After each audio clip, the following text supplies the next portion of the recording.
So the next part here is, why would I flight after fight? So why would I run away after I fight? Why would I run away at all, especially if I'm in a fight state?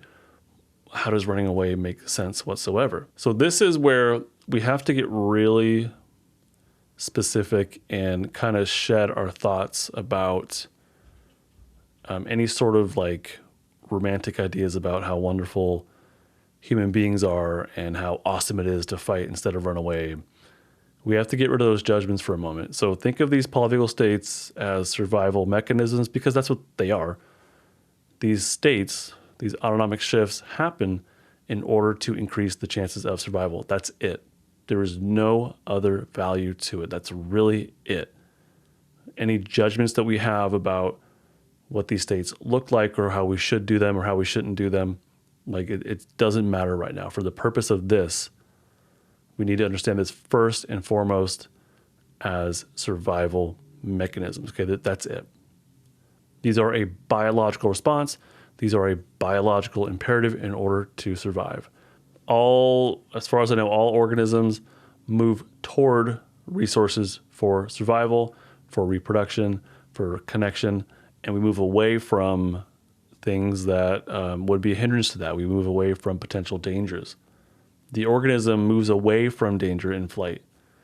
In flight, in particular, the organism moves away from danger. Again, there's no value to this, and I want to, stress that a lot, or stress that heavily. There's no value to this. It is what it is. The organism moves away from danger in flight. Human beings, we tend to place value on it. We kind of like in this this message, Chris said, flight sounds like a coward. It sounds like less good than fight instead of better.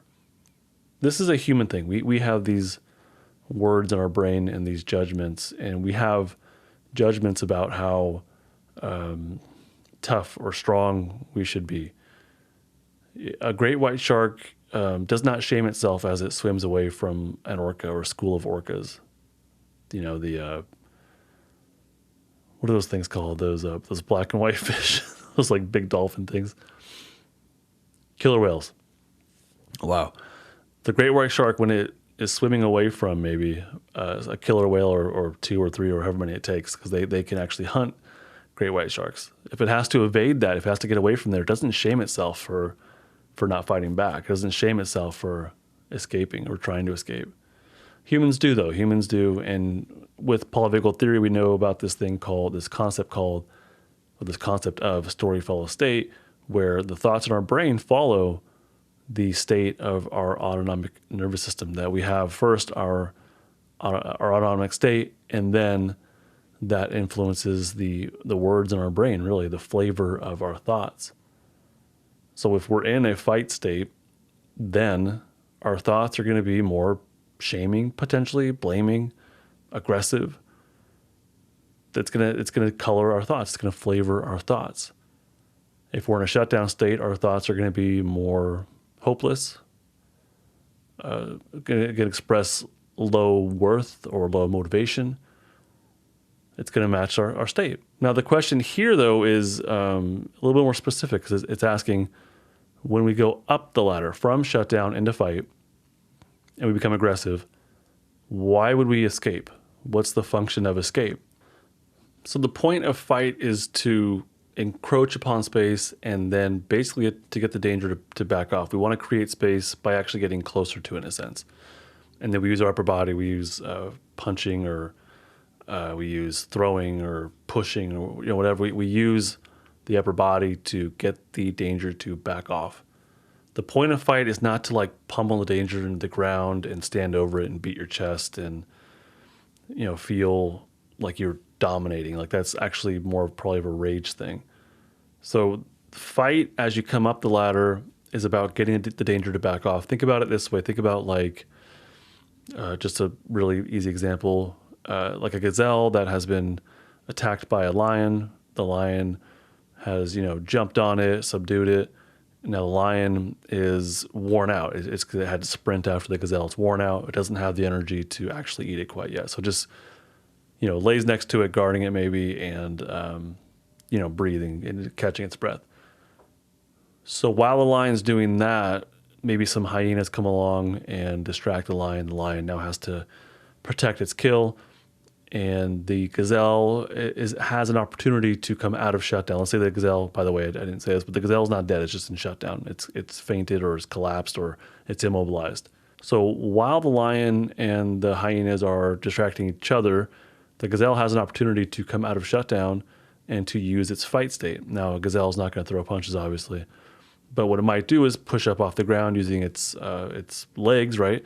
So it's going to use its power, its muscles to push off the ground. Maybe, I don't know if gazelles like swing their head around or something like that, but it might do something that could be, more physically aggressive in order to create a bit more space if it needs to. But it's not going to like hang around and beat up the lion. It's going to use its legs to run away and get back to its gazelle buddies and reconnect and be in a safe and social state. So similar with human beings, if we're in situations where we have to or we can, we might come out of shutdown and use our fight energy in order to create space and then run away. We may also, if we can't be safe, we can't run away, we may drop down to fight and become more aggressive and get that danger to back off so that we can then use our flight energy and escape to safety and hopefully get back to people that we can reconnect with and whatnot. When it comes to hunting, maybe there is some more of a sense of conquering and maybe not, I don't know, maybe dominance, but power. There might be more of a sense of that, and you're not going to run away from something you just killed, right? But this is different. This is self-defense, and I don't think it would be the same thing. So when it comes to fight, we're not looking to like completely dominate the danger. We're looking to get it to back off so that we can then escape. Well, that's the basic idea of how it's evolved within us. And I've often found, actually I do find in therapy that as my clients climb their ladder, that out of shutdown into fight, we want it to feel like power. We want it to have that safety attached to it. We want it to feel like power and responsibility and motivation. That's what we want. And then if we can do that, then what may happen after that is that the flight state becomes more, flavors our system more. And that's going to be about escape. Flight's about escape. If we don't use it as escape, then we feel it as like anxiety or nervousness or worrying. But really, flight is about escape. And so I found it helpful to use the imagination with my clients.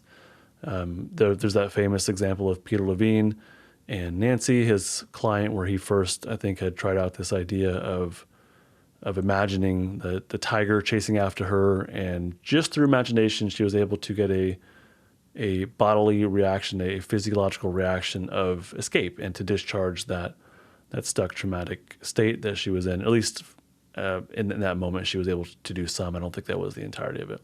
Hey, thank you so much for watching all the way to the end. I, of course, have a lot more stuff here on YouTube, but I also have even more on my website. It's justinlmft.com. I have a blog, I have a podcast, I have free resources, and I have some paid courses as well. Head on over to justinlmft.com. I think you'll like it a lot. This and other content I create is not therapy, not intended to be therapy or be a replacement for therapy. Nothing in this creates or indicates a therapeutic relationship. Please consult with your therapist or seek for one in your area if you are experiencing mental health symptoms. Nothing should be understood to be specific life advice. It is for educational and entertainment purposes only.